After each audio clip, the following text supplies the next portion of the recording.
Meal prep nije samo trend, to je revolucionarna promjena u načinu na koji ljudi pristupaju ishrani.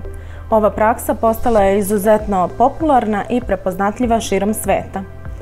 To je zapravo proces planiranja, pripreme i pakovanja više obroka odjednom, obično za period od nekoliko dana, sa ciljem da bismo obezbedili više slobodnog vremena za druge aktivnosti, a da pritom konzumiramo nutritivno bogatu i zdraviju hranu. Prvi korak jeste planiranje. Potrebno je odlučiti za koliko dana ćete pripremiti obroke i koje.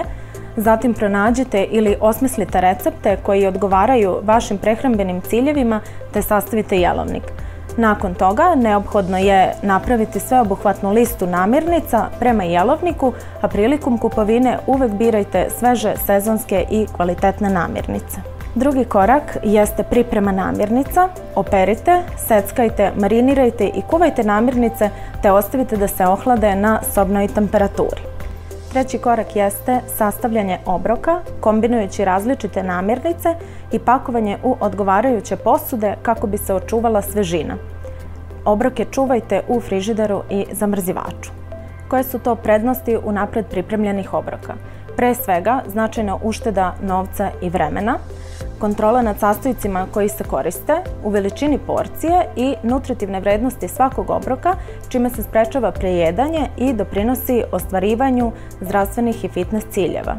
Pomaže smanjenju stresa, razvija veštine planiranja i organizacije, zatim praktičnost.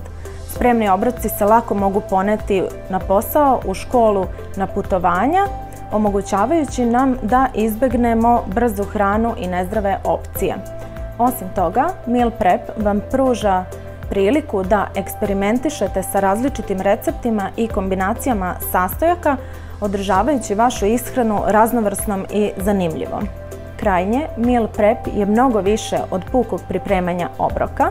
To je celokupna strategija koja nam pomaže da uspostavimo bolju kontrolu nad svojom ishranom, vremenom i zdravljem.